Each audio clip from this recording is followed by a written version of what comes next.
Hello, my friends. How's it going? Well, hopefully you're still in the book of Mark, and I want to look in chapter 4 today at the parable of the mustard seed.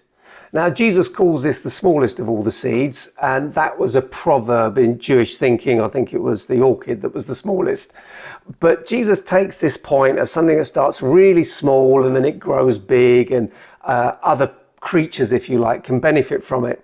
And there's that surface reading that you've never read the Bible before, it makes sense. But to the hearers at the time, they heard something much, much deeper. Now, before we dig into that, let me just say this. When you talk about cedars, when you talk about trees, you're talking about royalty, you're talking about strength. So just bear that in mind, because the hearers, and you don't forget that they'd have the teachers of the law, the Pharisees, and you'd have had the common people there. They are steeped in the law and the prophets, and they would have understood that Jesus was referring to Ezekiel 17. Now I'm going to turn there, and you might want to note this down. Ezekiel 17, 22 and 23. I'm going to read that as well and see if you can hear the similarity. This is what the sovereign Lord says. I myself will take a shoot from the very top of a cedar and plant it. I will break off a tender sprig from its topmost shoots and plant it on a high and lofty mountain. On the mountain heights of Israel, I will plant it. It will produce branches and bear fruit and become a splendid cedar. Birds of every kind will nest in it. They will find shelter in the shade of its branches. All the trees of the forest will know that I, the Lord, bring down the tall tree and make the low tree tall. I dry up the green tree and make the dry tree flourish. And you've got there a messianic promise where from Israel, this little thing is going to be planted. It's going to grow massive. And when you read about birds coming and sheltering and nesting in it, that's the nations coming to God. So Jesus tells this little parable, but it's got a very real equivalent in the Old Testament. Now, where this gets controversial, and I'm going somewhere with this, so do stay with me, is that the passage it's in is where God is rebuking King Zedekiah because he teamed up with Egypt to deceive Babylon, but they'd sworn in the Lord's name. They'd used the name of Yahweh, and God is cross with this. And you get this whole thing going through where eventually he talks about Babylon. Babylon's going to invade. Babylon's going to defeat you. You're going to be dragged off into exile. Israel was still in exile. And what Jesus is doing here is he's bringing in this messianic promise. He's saying this is what the kingdom of God is like, but it's also connected to judgment. And the hearers would have known that. I think the Pharisees would have really felt it was against them, because if you go a few chapters on, you go to verse 22, let me just find that for you. Sorry, chapter 21, and you go around verse 30, it's really dark. You're being turned into firewood. There's blood, there's a sword drawn. It's not nice. So Jesus is saying, I'm that tree.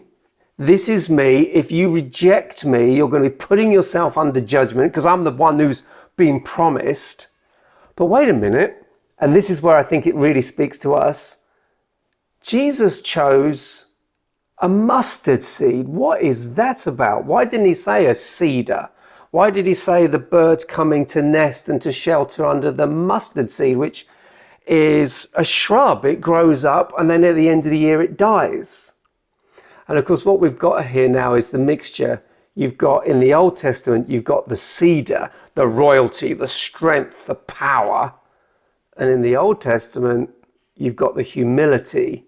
And of course, at the end of the season, the mustard dies. And you get that. Can you see how Jesus is bringing the two together? Is you've got the royalty and the humility. Was it the Graham Kendrick song? Was it meekness and majesty? These two things are coming together, and with judgment. If you reject Jesus, you reject God. Now, how does that apply to us today? How can I use that in a leadership perspective? I think in many areas, true leadership is hijacked. And we want to be seen to be the cedar. We want to be the big I am, and I get to point and tell people what to do. Jesus, the one person who can come on the scene and say, I am the great I am. And I know he reveals that and he says, I am on several occasions. But then he serves, and then he lays down his life, and then he equates himself not just to the cedar, but to the mustard seed. Now, if that's how he lives, that's how we're supposed to live too. We're supposed to embrace the cost, embrace the humility, be prepared for the fact that there is suffering, that we actually suffer on behalf of others. We suffer so the gospel can be spread. We suffer so that we can help lift and strengthen other people.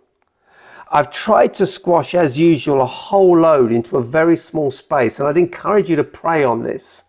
But have a look at Ezekiel. I'll give you the references again. Go to chapter 17, verses 22, 23, around there. And then if you're feeling brave, go to 21, 30, 32, or even read the whole thing. But don't try and apply it to, oh, what's Russia doing? What's China doing? No. This is very specific. It's got a very historical context there. And then realize that our master, he is the cedar tree, but he reveals himself as the mustard.